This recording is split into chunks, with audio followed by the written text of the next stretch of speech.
So here we are at the back of the car now. We've got a set of drums in the back. The first thing you have to do is make sure that you go behind the car and release the e-brake. There's a small hole in the back. You'll find a star key, which I'll show you in a minute inside there. And you actually have to stick a screwdriver in there and work the star key to loosen up the emergency brake if the drum doesn't come off easily. Make sure the e-brake is not applied in the vehicle. This one's already been done for me, so I'm going to slowly pull this guy apart and take a look at how our springs are put together. Okay? So what you can see here, several different retaining springs. We've got, this is our wheel cylinder here. There's fluid inside here with two small pistons. These push out, which force the brake pads out into the drum. This yellow spring that goes along here, when you let off on the brake, that yellow spring pulls these two back together. Interesting thing about this one is this spring is actually hooked to part of the emergency brake. If you get right in here, you can see that it has it's hooked to a wire, and it's not actually hooked to the drum itself, which it usually is. See this hole back here in the back behind it? You can actually see that there's a hole there where it normally goes instead of onto this spring. I looked this up because I didn't believe this was actually put on correctly, but it is. Okay. The next part here, you can see this is our little retaining spring. This holds the brake pad, or holds the shoe to the backing plate. Also, down underneath down here, which you can barely see, there's a red spring, and you'll notice this spring goes under this little pig snout looking piece of metal. Okay, it doesn't go over the top, but goes underneath, and this pulls the brake shoes down towards the bottom of the car. It keeps them from riding up every time we do that. So on this side, this arm right here is our emergency brake. Okay, we'll have to drive that pin out of there to put the new pads on. And you have another retaining spring on this side. So we're very quickly here going to show you how these work. If you remember that video we watched the other day and it took the guy about 2 seconds to take one of these apart, you're going to see that it's not quite so easy. So I'm going to use this tool here. It's kind of a big pair of pliers with a hook. This hook is specifically designed to grab onto springs. Okay, so I'm going to use this guy here to kind of get it hooked onto this spring, grab it like that, and I'm going to pull it off like so. Okay, be careful with these springs. They're under a lot of tension, and they can fly out and hit you, so make sure you're wearing your safety glasses. Notice how this guy goes in here? Okay, one side has a hook, the other side's kind of backwards. It kind of goes in there like that. You want to make sure you draw really good pictures of these springs before you take them apart. And whatever you do, don't undo both sides of the car at the same time, because if you undo this side and you forget, you luckily have another side that looks exactly the same. So we're going to take that yellow spring off there like that. Okay, that frees up our shoes this way. Next thing we want to do is we want to take off this retention clip right here.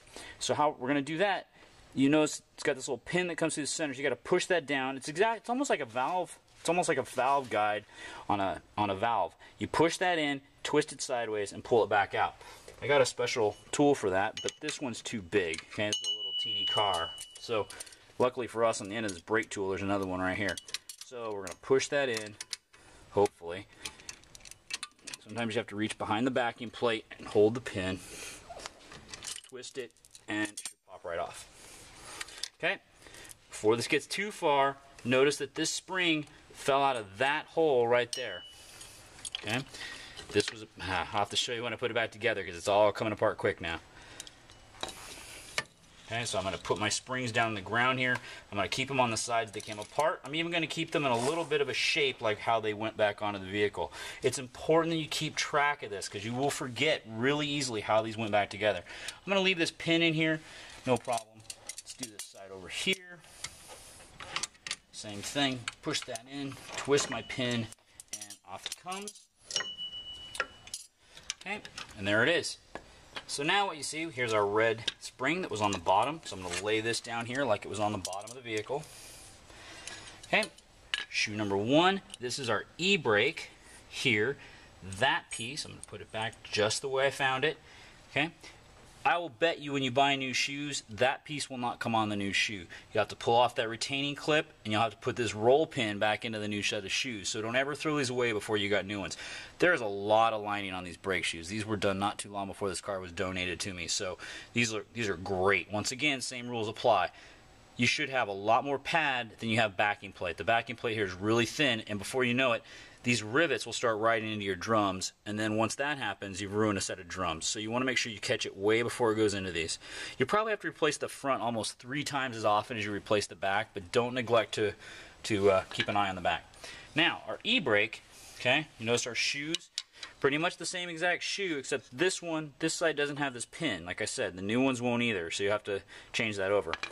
E-brake held in here by a little E-clip. Pop that E-clip off of there. This brake will fall off, and you put this clip and this pin back through on the new brake. However, since I'm just R&Ring this, I'm going to put this right back together, and I'm not going to replace that at the time. Another thing you want to check is this funky little guy here. This is that's called a star key or self-adjusting. This is a self-adjusting e-brake. Okay, so what happens is this brake spins here and causes this to go in and out. As it moves out, as the shoes wear, this moves out and forces the brakes further and further apart. This is actually what you're hitting when you come through the back with a screwdriver. When you pull this through, you're going to take this and you put this on here, and you're going to go up, up, up, up like this, and it's going to back that off till the e-brake backs off and the drum will come off. Okay?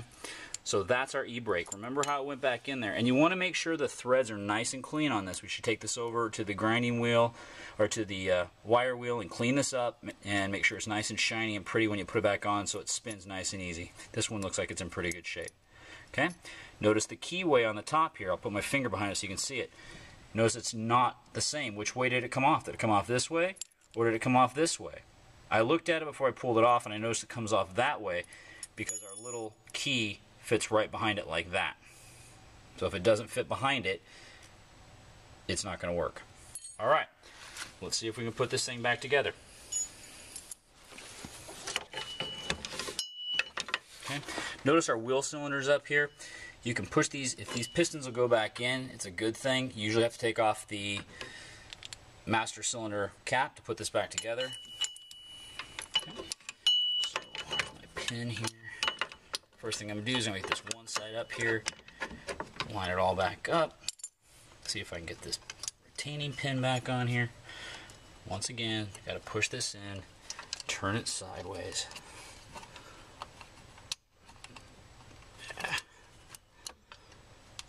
This is always the hardest part. Go ahead and cut it.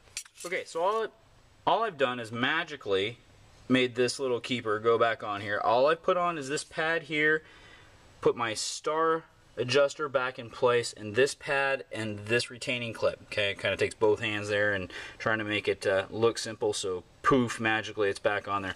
Really what I did was I used a pair of slip joint pliers. I opened them up so that they were, when you closed them, it still had that little gap in there. Then I used that to push that back on there and push it all the way down, and then from the back side twisted the little pin so that now the pin is sitting twisted halfway in there. There's a little notch that it sets inside, so it gives you an idea of what I'm looking at there. Okay, so the next piece of the puzzle are there's 4 springs remaining. First thing I'm going to want to do is I'm going to want to try to get this e-brake back into place. So what I have here, it's going to slip back on like that. And what happens here is, remember how this special piece right here went behind? Gets locked behind there. This flat piece right here actually holds these wheels. As this wheel goes around, it will get stuck behind this little keeper, and that's how it adjusts. And really the way to adjust an e-brake is you get behind there, and I was noticing on this one there is no hole in the back, so you can't reach in and adjust this. So when there's no hole to adjust it, what you do, believe it or not, is you go backwards and pull the e-brake on, and as you pull the e-brake, it will self-adjust itself. It'll spin that little wheel around there, and it will lock it up. So you can kind of go backwards, pull the e-brake, and tighten that up. Alright, so let's continue on with our springs here. So the first one was this guy. If you remember, it went in this hole right back. Oh, here we go. Let the games begin. Okay, so in the end, this goes in this hole here, and goes in this hole down here. Luckily for me, this is actually a very easy one. I'm going to get out my slip pliers one more time, and I'm just going to grab this spring and hook this in here. Okay, it's actually the easiest spring you'll ever see on a brake job. Okay, goes like that. And then we've got this little key here, which went in up here and in here like that. Okay, and then all we've got left now is this red one, which remember, I said this red one went underneath down here, so we're going to hook it in that hole there. I'm going to give the camera back over here. So it went over there. Using my pliers again, I'm going to put it into that. Oop. I'm going to put it into that side. Oh yeah.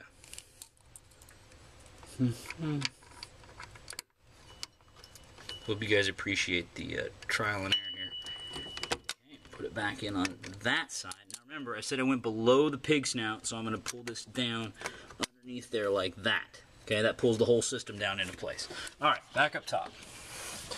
We're going to kind of take a look here to make sure everything's looking like it's going together, kind of back in the right spot. So far, so good. I like where everything's lining up here. Okay, the last one is the hard one. That's this yellow one again. So we're going to put it on the back side here, put it over like this. You'll notice I got to cover this whole gap from here to here with this. This is where it gets tricky, and show you how I do it. So not necessarily be the way everybody does it. You can try to grab this with a pair of pliers, but let me tell you, it's really hard to hold on to. So what I usually do is I'll hook it with something like this. Notice this has got a tool. It's kind of ground out. This is a brake tool. I will pull it towards where I'm going. Put the screwdriver on the other side. Whoops. That was supposed to be. Put the screwdriver on the other side, and then pry it around it like that. I hope you saw that, because I don't want to do it again. Okay, now everything's in place. That spring holds all that tight. You'll notice our e-brake adjuster snapped into place up here. It's now locked onto our star wheel. Okay, so that's right in the right spot for me. So all I have left to do now is make sure my drum goes back on smoothly. And when it does, we can pull the car backwards, pull the e-brake, just like so.